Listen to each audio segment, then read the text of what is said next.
Friends, welcome to my YouTube channel. Tanesh here. Today I am discussing about one of the most fundamental and most important algorithms in machine learning, KNN. See, the last video it was about feature engineering. So I will be coming up with more videos on feature engineering as well. It's another important area.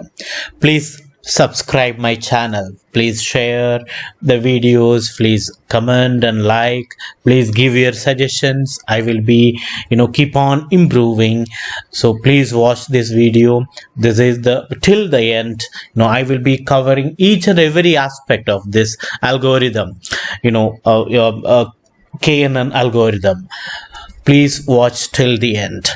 See, KNN, first of all I will tell you, KNN stands for K nearest neighbors. That is KNN. First we need to understand this. KNN means K nearest neighbors. The second point I need to tell you is it is a supervised machine learning algorithm. It is a supervised machine learning algorithm. That's also it's a supervised machine learning algorithm. The second point, the next point you need to understand here, it is this algorithm can be used for both classification. Most commonly we use for classification problems. So it is used for classification and regression. Both classification and regression problems we can use this algorithm. That is the next important point. See, so you understood it's a supervised machine learning and it can be used for both classification and regression. Now I am talking about some of the important characteristics of this algorithm. This algorithm, this K nearest neighbors, it is a lazy algorithm. Lazy algorithm. So if you don't know what is a lazy algorithm means, KNN is a lazy algorithm because it does not learn from the training data, but it memorizes the training data set. So there is no training time in KNN. But when we talk about linear regression, there is training time. The regression model learns from the training data set. So it is regression models. It's not a lazy algorithm. But K nearest neighbors, it's a lazy learner because it does not learn from the training data set. Any discriminative functions, it's not learning any function. It's not learning from the training data set, but instead it's memorizes the training data set. And since there is, in the case of KNN, there is no training time as well. So this is one important characteristics of KNN. That's the first one. This is the first characteristics of KNN algorithm. Second one, it is a non-parametric model. See, it is a non-parametric algorithm. I will be creating a separate video on what is parametric algorithm and non-parametric algorithm. I will be creating a separate video for that. See, for the time being, I will tell you what is non-parametric algorithm or non-parametric model means.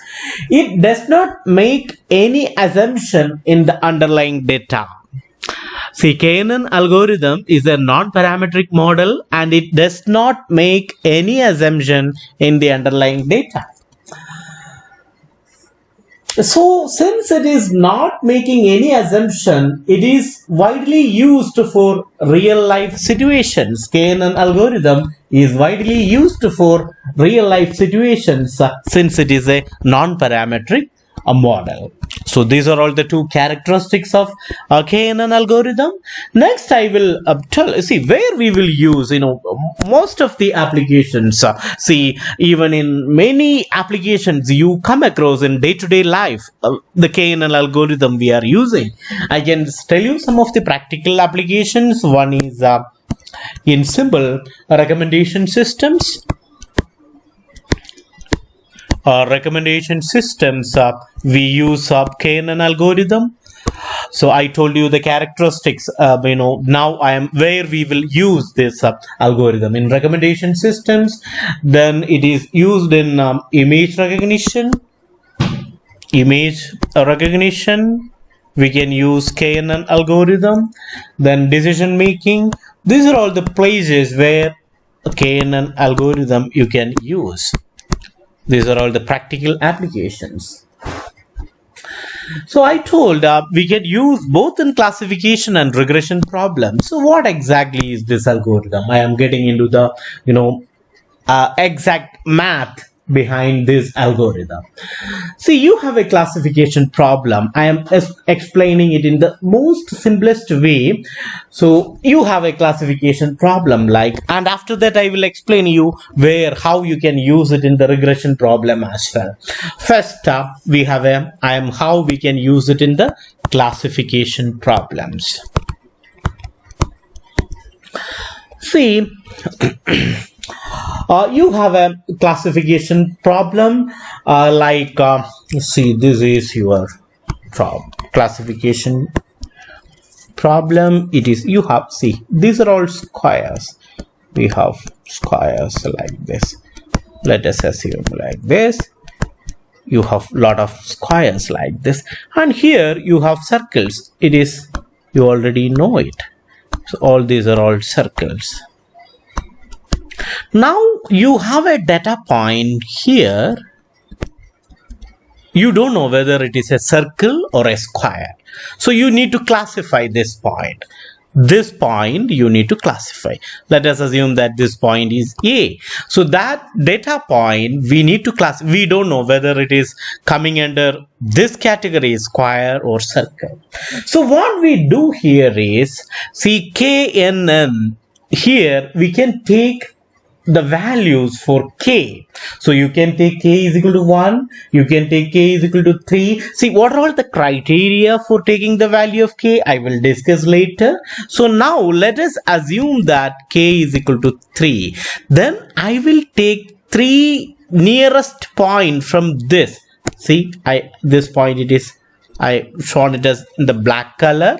So I want to classify this point into this circle or square. So I will take 3 nearest points. Since why I am taking 3 nearest points? Since K is equal to 3. If K is equal to 5, I will take 5 nearest points. So I can calculate the distance. See, this is 1 point near to that. This is another point near to that. This is another point. These are all the 3 nearest points I can take now. Am I right? So if you consider this like this, so see, these are all the 3 near. So I can calculate the distance. This distance I can calculate, this distance I can calculate, and this distance I can calculate. So how I calculate the distance? The distance you can calculate by using, there are 3 different methods you can use. One is the Euclidean method. Euclidean distance is there, you know the formula. There are 2 more methods are there. That is, Manhattan distance is there. Manhattan distance, or you can use Minkowski distance, Minkowski, Minkowski. These are all the 3 in machine learning. We use these 3 types, where it will use, I will be preparing a separate video for this as well. What is Euclidean distance? What is Manhattan distance? What is Minkowski distance? So Euclidean distance, for the time being, I will tell you what is Euclidean distance. So here, see, what is this distance? See, from this point the closest points. Since we have k is equal to 3, we have taken 3 closest points. We are calculating the distance towards those closest points. See, if 2 points, the first point is having the coordinate. See, you know the coordinate geometry, x1 comma y1, and the next point we are taking it as x2 comma y2. Then the distance formula, this is in the coordinate geometry, you learn it as, this is Euclidean distance. Distance formula is root of x2 minus x1 the whole square plus y2 minus y1 the whole square. This is the distance formula. By using this formula only, we are calculating the distance towards the nearest points. This we call it as the Euclidean distance. I didn't explain the Manhattan distance and Minkowski distance, so that one we will be covering. If I am discussing all those things, it will be more. So we will be preparing a separate video for that. So this you understood, this is Euclidean distance, and we calculated the distance, and by using this distance you can understand which is the closest point. So this circle, if this circle is the closest one, then we will classify this point as a circle. This is a very simple algorithm. This is the k nearest neighbors. Now one more case I need to talk to you, that is a special case. If k is equal to 1, that is a special case. Normally k we will take it as k is equal to 3, k is equal to 5. If k is equal to 1, each training vector defines a region space. This space is known as Voronoi partition space. Voronoi partition space. Voronoi. I don't know the exact pronunciation. It is VORONOI. Voronoi partition space. So what I am talking about is, if k is equal to 1, that's a special case. At that time, each training vector defines a region. Each vector will be a region in space when k is equal to 1. Region in space. This space we call it as Voronoi partition space. For example, you can take, this is our training data. You have points like P, Q, this is 1, and R. Yes, here k is equal to 1. When k is equal to 1 only, this thing will happen. We have separate region in space. So this is one region. For each point we have one. For each training vector we have one region, and yes, this is one region, right? For P you have taken one region, for Q you have taken another region, for R you have taken another region, and for S you have taken another region. Like that, separate regions will be there for each training vector, and this region, each region, we call it as the Voronoi partition, VORONOI partition space. This is another case when k is equal to 1. This is the way we do the case. Now, so I discussed about the classification problem. At that time, you will use the Euclidean distance formula or Minkowski distance formula or Manhattan distance formula. What about the regression problem? See, when you have the regression problem, at that time you have only one type of data, right? So you have all the data points here. There is only one type. There is no separate. This is a regression problem. So you are taking one data set. You will take one data from here, and you will again calculate the distance. The distance you will calculate from, if k is equal to 3 or k is equal to 5, you will calculate the distance from 1, 2, 3, 4, 5. This here k is equal to 5, and we will calculate the distance from the neighbors, nearest neighbors, 5 points. We calculated the distance. You can use the Euclidean distance formula or Minkowski or Manhattan, anything you can use. After that, you will take the average of this distance. Average of this distance. This is the difference in the regression problem. That's what we do with the regression problem. Now I am going to talk about what is the criteria for taking a k value selection. The criteria, how we will select the value for k value selection criteria. This is really important. For k value selection, the first point is choose an odd value for k. Choose an odd k value for a two-class problem. If you have a two-class problem, there are two classes, then k will be odd. K will be odd. Odd value for k. Odd in the sense 3, 5, like that. You understood? If it is a two-class problem, this is very important rule. If it is a two-class problem, k must be odd. It can be 3, it can be 5, it can be 7, odd value.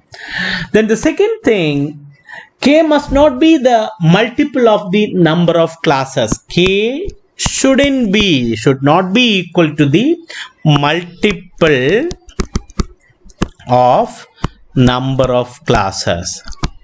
For example, if you have a two-class problem, k cannot be 4 or k cannot be 6 because 6 is a multiple of 2. K cannot be 8 because 8 is a multiple of 2. So k must not be the multiple of the number of classes. That is the second thing. The next point I am talking about is the drawback. What is the drawback of KNN algorithm? See, the complexity is the drawback. One drawback is in the complexity. Is the complexity in searching the nearest neighbor for each sample. That is a drawback. One drawback is the complexity in searching the nearest neighbor for each sample. So KNN is usually used when data set is small. If the data set is small, we will use KNN. This is the drawback. If the data set is very huge, it would be very difficult, because it is a very complex task in searching the nearest neighbor for each sample.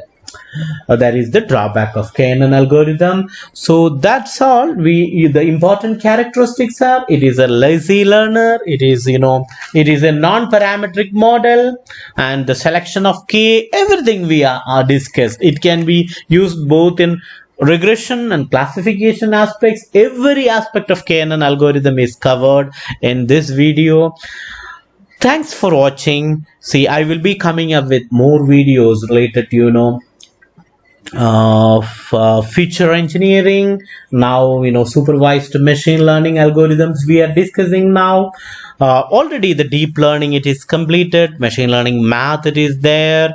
Gradient descent algorithm, backpropagation, neural networks, many aspects we covered. Please subscribe my channel and please share my videos. Please give me comments. Please give me the improvement areas as well. Your suggestions are very important. I will keep improving, and please watch my videos and subscribe it. Thanks for watching.